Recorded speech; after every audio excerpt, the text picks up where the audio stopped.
I signed the last of the divorce papers with a steady hand, the ink flowing smoothly as if eager to mark the end of an era. My lawyer offered me a small, sympathetic smile, but I only nodded curtly. I felt the weight of the moment, yet there was a strange relief in the finality. I looked out the office window, watching the rain cascade down the glass, mirroring the tears I had shed years ago. My ex-husband sat across from me, his face a mask of stoic regret.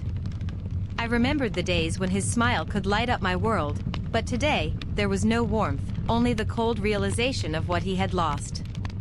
"I hope you find what you're looking for," I said, my voice steady, betraying none of the tumult that once raged within me. He looked up, his eyes searching mine for something I no longer carried.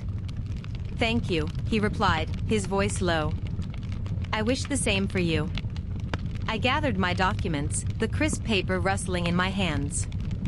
I walked out of the lawyer's office, the click of my heels on the marble floor echoing like a final punctuation on a long, arduous sentence. Outside, I breathed deeply, the air fresh after the rain, cleansing. I was ready to leave the past behind, to step into a new chapter written solely by me. I started my new life in a small town, far from the bustling city that held too many memories. My little bookstore became my haven, shelves stacked with stories of adventure, romance, and life's myriad complexities. I came to know every corner of my shop, each book a friend that never betrayed me. My mornings were spent arranging displays, while afternoons brought the soft murmur of customers who, like me, sought solace in the written word. One such afternoon, I was rearranging the romance section when the bell above the door chimed melodically. I looked up to see a man stepping inside, shaking off the chill of early winter. His eyes were kind, his smile genuine as he browsed the shelves thoughtfully. "Can I help you find anything?" I asked, my voice friendly yet reserved. "I'm looking for a book on second chances," he said, his gaze meeting mine. "Something about rebuilding life, rediscovering love, perhaps?" I felt a flicker of something long forgotten stir within me as I walked him over to a section. "These might speak to you," I suggested, handing him a couple of titles. Our hands brushed lightly, a spark of connection that surprised me. "Thank you," he replied, his eyes not just thanking me for the books. I turned away, my heart quietly acknowledging the silent, yet profound interaction. Was I ready for this? I wasn't sure, but the flutter in my chest told me I might someday be. Weeks turned into months, and he became a regular at my bookstore. We shared stories over cups of coffee, laughter echoing against the walls filled with books. I learned about his past, his failures, and his hopes. He listened to my stories with an intensity that made me feel seen, understood in ways I hadn't for a long time. One evening, as winter melted into spring, he stayed till closing. I found myself hoping he would linger. As I locked the door, he turned to me under the soft glow of the street lamp outside. "I've been meaning to ask you," he began hesitantly, "would you join me for dinner tomorrow night?" My heart skipped a beat, the invitation hanging between us like the delicate tendrils of a new vine reaching for the sun. I looked into his eyes, those kind, searching eyes, and I saw a future I had stopped believing in. "I would like that," I replied, my voice barely above a whisper. We stood there, the cool breeze of the spring evening swirling around us, and I felt the walls I had built around my heart begin to crumble, brick by brick. I could see the faint glow of the street lamps reflected in his eyes as he looked at me, his gaze intense yet tender. I never expected to feel this way again, not after everything, I confessed, my voice still a whisper carried away by the wind. His hand reached out, hesitantly at first, then with certainty as his fingers intertwined with mine. I felt a shiver that wasn't from the cold but from the raw emotion that his touch ignited within me. "I understand," he said gently. "I've been guarding myself too. But with you, it's different. I feel like I can breathe again." His words wrapped around me like a warm blanket, soothing the chills that had nothing to do with the evening air. I squeezed his hand, finding silent strength in the gesture. "Can we take this slow?" I asked, my eyes not leaving his. "I'm scared of jumping in too fast." He nodded, his thumb caressing the back of my hand. as slow as you need. There's no rush, he assured me. We stood there for a few moments longer, just holding hands, allowing the simplicity of the act to anchor us in the present. It felt like a promise, one that didn't need words to be understood. I woke up the next morning with a lightness in my chest that I hadn't felt in years. I stretched across my bed, the morning sun casting a warm glow across the white linens, and I let myself relive the memories of last night. The way he looked at me, the warmth of his hand in mine, the sincerity in his voice, all of it felt like a dream from which I feared to awake. I decided to take a walk in the nearby park, hoping the fresh air and the gentle rustle of the spring leaves would help me gather my thoughts. As I walked down the familiar paths, I noticed the buds on the trees, the flowers starting to bloom, and the soft green carpet of grass, the world around me awakening, much like the feelings within me. Halfway through the park, I spotted him sitting on a bench, a book in his hand, his concentration absolute. I hesitated, my heart beating faster, then walked over. "Fancy meeting you here," I said, my voice teasing. He looked up, a smile breaking across his face. I could say the same. "Join me?" He patted the space next to him. I sat down, maintaining a small distance between us, respecting the pace I had set. "What are you reading?" I asked, peeking at the cover. "Just an old favorite," he replied, showing me the book. It was a novel I loved too, one filled with intricate characters and a poignant love story. We spent the morning talking about everything and nothing, books, movies, our fears, and small joys. Time seemed to slow down around us, the morning stretching lazily as we delved deeper into our thoughts and shared laughs. I felt an ease with him that I hadn't realized I'd been missing, an effortless connection that wove itself quietly between us. As we got up to leave, he stopped and looked at me seriously. "I want you to know that I'm here, for whatever pace you're comfortable with. I'm not going anywhere." His voice was firm, his intent clear. I looked into his eyes, seeing the sincerity and something else, perhaps a hint of vulnerability. "Thank you," I said, my heart full. "That means more to me than you might realize." We walked out of the park together, not touching but closer than before. I felt the beginnings of something new, something hopeful stirring within me, like the first warm breeze of spring promising the renewal of life. As we walked, I realized that perhaps it was time to let the walls around my heart fully crumble. I felt his hand brush against mine, accidentally at first, but then with a gentle but intentional grasp. I glanced up at him, my heart leaping at the softness in his eyes. "It's a beautiful evening, isn't it?" I murmured, the trees above whispering their agreement as a light breeze danced through their leaves. "Yes, it is," he replied, his voice low and resonant in the quiet that enveloped us. I noticed how the setting sun painted golden highlights in his hair and cast a warm glow on his face, making him look almost ethereal. "I have always loved the spring," I confessed, my words floating between us like the petals from the blooming cherry blossoms that fell gently to the ground. "Spring brings new beginnings," he said, his grip tightening slightly around my hand. "Do you believe in new beginnings?" I looked into his eyes, deep pools that seemed to draw me in, and I found myself getting lost in them. "I want to," I whispered, my honesty surprising me. "More than anything." I led him to my favorite part of the park, a secluded bench near the water where the reflection of the moon shimmered like a pathway across the surface. I sat, pulling my coat tighter around me as the evening chill set in. He sat beside me, close enough that I could feel the warmth radiating from his body. "I haven't been this open with anyone in a long time," I admitted, watching the ripples in the water. "I've been so closed off, afraid to let anyone in."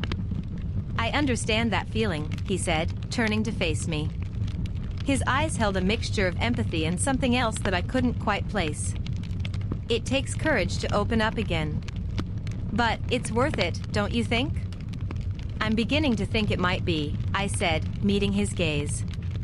The moonlight reflected in his eyes, and I felt a connection that was both terrifying and exhilarating. "I'm scared," I confessed, the words tumbling out before I could stop them. "Me too," he said softly, reaching out to tuck a stray hair behind my ear.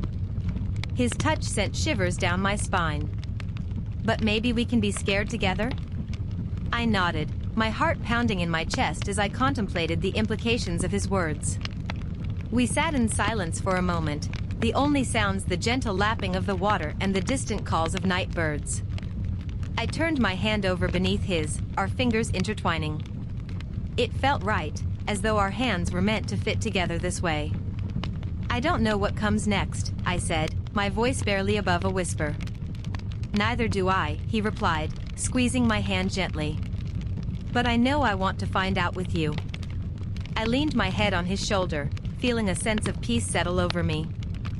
Perhaps it was the tranquility of the night, or maybe it was the man beside me, but I felt like I was exactly where I was supposed to be. Look at the stars, I said, pointing upwards. They seem especially bright tonight. They do, he agreed, his voice filled with wonder. It's like they're shining just for us. I smiled, realizing that maybe, just maybe, the universe was on my side this time. As we sat there under the starlit sky, something hopeful stirred within me again, stronger this time. I wasn't sure what the future held, but for the first time in a long time, I was eager to find out. I turned to look at the man beside me, the one who had unexpectedly captured my imagination over the past few weeks. His profile was silhouetted against the starry sky, his features softened by the gentle silver light. I found my voice catching slightly as I spoke. I never thought I'd be here like this, feeling hopeful again. He turned towards me, his eyes reflecting the stars above. What made you lose hope in the first place? His question was gentle, inviting me to share more than I had planned. I took a deep breath, feeling the chill of the night air mingling with the warmth from the small fire we'd lit. I guess life just got in the way. I lost parts of me I thought were permanent. But sitting here with you, it feels like maybe some things are still possible. My words felt heavy, laden with truths I hadn't admitted even to myself until now. He nodded slowly, his hand finding mine in the darkness, his touch warm and reassuring. Life has a way of taking unexpected turns. Sometimes it leads us to beautiful moments like this one, he said, squeezing my hand gently. I felt a rush of warmth flood through me, his presence grounding yet uplifting. The fire crackled between us, and for a moment, all was silent except for the symphony of the night and the quiet intimacy that had woven itself around us. I felt tethered to the moment, to him, in a way that scared yet excited me. I woke the next morning with the remnants of the night's emotions still clinging to me. I stretched in my bed, the sunlight spilling through my window casting patterns on the wall. I hadn't slept well, my mind replaying our conversation, his words, the feel of his hand in mine. I rose and moved to the kitchen, the need for coffee pressing. As I waited for the brew to percolate, I leaned against the counter, my thoughts drifting back to him. I wondered what he was doing at that very moment. Was he thinking of last night too? My phone buzzed, jolting me from my reverie. It was a message from him. Good morning. I can't stop thinking about last night. Would you like to meet for a walk later today? My heart skipped a beat, and a smile spread across my face. I typed a quick reply, affirming my interest. As I sipped my coffee, looking out at the bustling city below, I realized how much I had isolated myself, how much of the world I had let slip by. Today felt different, hopeful, like the beginning of something new. I was ready to step out into it, to embrace whatever it brought. I met him in the park, the autumn leaves creating a mosaic of gold and amber under our feet. As I approached, he greeted me with a warm, enveloping hug that felt like coming home. I'm glad you came, he murmured as we began walking along the winding path. I am too, I replied, meaning it more deeply than the words could convey. We talked about everything and nothing as we walked, the conversation flowing as easily as the river beside us. I told him about my dreams, the ones I'd shelved away, and he listened intently, his eyes never leaving mine. As we reached a small bridge, he stopped, turning to face me. I want you to know something, he began, his voice serious yet soft. These past few weeks, getting to know you, have been some of the best of my life. I think I'm falling for you. His words hung in the air, a confession that seemed both terrifying and perfect. I felt my breath catch, my heart racing with a mixture of fear and excitement. "I think I'm falling for you too," I admitted, my voice barely above a whisper. For a long moment, we just stood there, the world around us fading into a blur, until finally, he leaned in, and our lips met in a kiss that felt like it could change everything. I nodded, feeling the last of the sun's warmth as it slipped behind the trees. "I needed to be here," I said, my voice a whisper caught in the brisk air. We walked along the path, our steps synchronizing as we moved deeper into the embrace of the park. Around us, the fallen leaves whispered secrets of the changing seasons. I felt his gaze linger on me, searching, perhaps for the part of me he once knew, or the part one had yet to reveal. "I've missed this," he finally broke the silence. His words stirred something in my heart, a longing I thought I had buried deep within. I looked at him, the familiar lines of his face softened by the golden hour light, stirring memories of laughter and tears shared under a sky that seemed perpetually our own. "I have, too," I admitted, feeling my defenses crumbling under the weight of my truth.